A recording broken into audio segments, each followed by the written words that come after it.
Bueno, teniendo en cuenta que andamos un poquito pillados de tiempo, ya sabéis que esta asignatura solamente son 2 horas a la semana, os he pasado una fotocopia de los conceptos clave que tenéis que estudiar.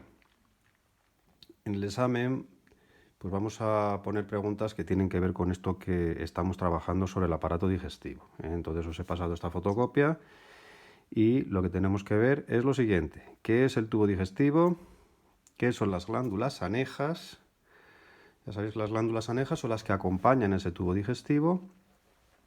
Y luego, pues una serie de estructuras que son todas estas, ¿veis? Que acompañan o que forman parte de ese tubo digestivo y, bueno, pues hacen posible el fenómeno de la digestión, el fenómeno de la absorción, etcétera, etcétera. En primer lugar, tenemos que saber definir bien qué es la boca.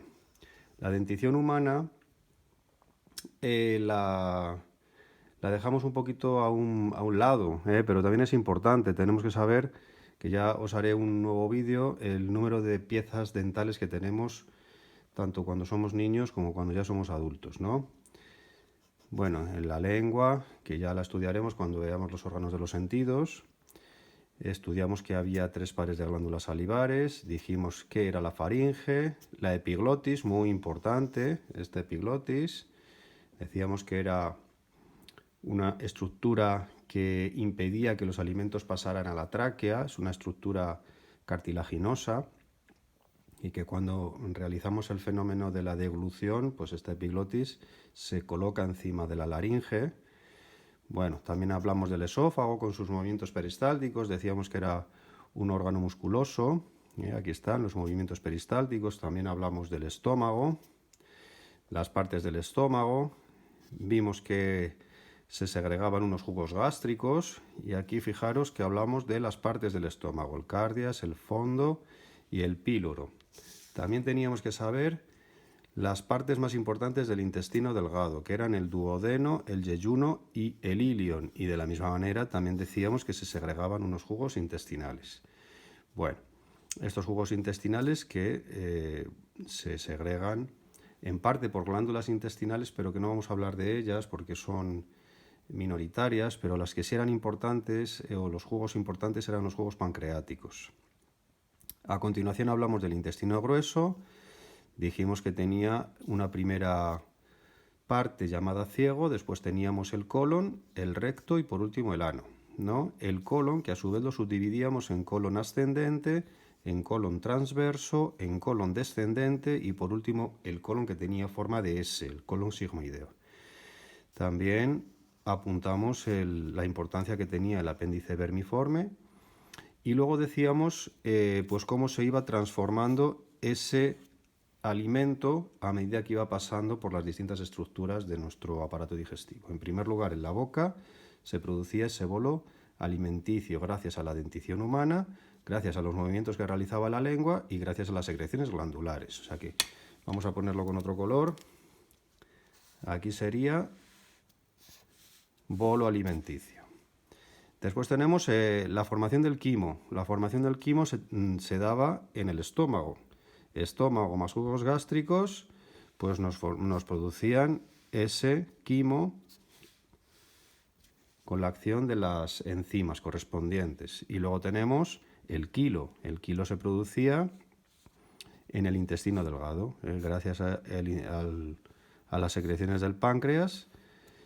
Se producía ese kilo. O sea que aquí tenéis las 3 denominaciones por las que va a ir pasando. Luego en el colon ya sabéis que se formarían las heces con la absorción de sales minerales fundamentalmente y de agua que evitaban la deshidratación. Bueno, también estudiamos qué eran las enzimas digestivas, ¿no? ¿Qué son y para qué sirven? Pues son proteínas. Las enzimas digestivas son proteínas que sirven para cortar moléculas grandes y transformarlas en moléculas pequeñitas. Eso es lo que llamábamos la hidrólisis. Hidrólisis de los nutrientes. Vamos a ver qué enzimas se producían y para qué servían en los siguientes órganos: en la boca, en el estómago y en el páncreas. Bueno, pues eso era importante saberlo, qué enzimas se producían en cada sitio. Después, ¿qué era la bilis? Muy importante. ¿Para qué sirve la bilis? Y preguntamos además si es una enzima. Bueno, pues no es una enzima, ¿eh? Es muy importante que entendamos esto. No es una enzima, es una secreción hepática que se segrega, se sintetiza por el hígado, se almacena en la vesícula biliar y sirve para emulsionar grasas. Lo ponemos aquí, emulsión de las grasas o de los lípidos. Esta función es muy importante, que no lo hemos comentado anteriormente. Decíamos que de una gota grande de grasa, vamos a ponerlo por aquí para que lo veáis, bueno, pues gracias a la bilis esa gota se transformaba en gotitas pequeñas que luego eran más accesibles para la acción enzimática. Ese es el fenómeno de la emulsión. Bueno, ¿qué se entiende por flora? En vuestro libro aparece la palabra flora. Ya hemos dicho que la palabra más correcta sería biota intestinal, que se encuentra en el colon, como ya sabéis, y bueno, pues tiene unas funciones muy importantes. Aquí hay que explicar también cómo se produce la ingestión de un alimento y qué dos tipos de acciones existen para transformar el alimento en nutrientes: las acciones físicas por un lado y las acciones químicas, es decir, masticación, mezclado del alimento, y luego las acciones químicas, que sería la utilización de enzimas. Bueno, ¿dónde se sintetiza y para qué sirve el ácido clorhídrico? Ya sabemos que se sintetiza, o cloruro de hidrógeno, se sintetiza en el estómago y sirve para ir preparando las proteínas y las van transformando ya en ese primer paso estomacal, en ese primer paso del estómago. ¿A qué llamamos absorción intestinal? ¿Dónde se produce? Pues bueno, ya sabéis que se produce en el yeyuno, la región del intestino que llamamos yeyuno, y concretamente pues en los pliegues intestinales. A su vez, esos pliegues intestinales presentan vellosidades intestinales y esas vellosidades intestinales a su vez presentan microvellosidades, aumentando muchísimo la superficie de absorción. Por lo tanto, aquí hay que explicar cómo se produce la absorción de un nutriente. Bueno, también decíamos cómo se absorbían las grasas y decíamos que no van a la sangre, van al sistema linfático, muy importante, porque si no las grasas espesarían tanto la sangre que el flujo sanguíneo sería imposible. Las grasas, por lo tanto, se absorben efectivamente también por las microvellosidades intestinales, pero no pasan a la sangre, pasan al sistema linfático a través de los denominados vasos quilíferos. Vamos a ponerlos por aquí. Vasos quilíferos.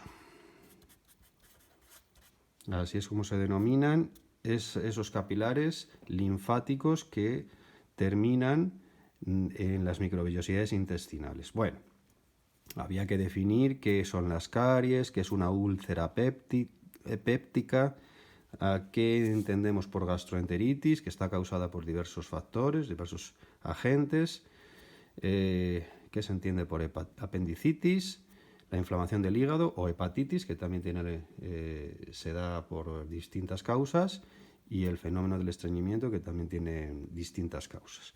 Bueno, muy importante, que aquí yo creo que no lo he contado, no lo he puesto, pero es muy importante que pongáis aquí cómo se produce la absorción intestinal. La absorción intestinal.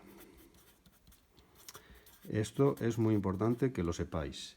Bueno, y eso en cuanto a los conceptos clave que debemos conocer del aparato digestivo. Por favor, si no entendéis algo, pues preguntar. Tenemos muy poquito tiempo para explicar, solamente son 2 horas de clase, pero el temario es lo que es y tenéis que hacer el esfuerzo de estudiarlo.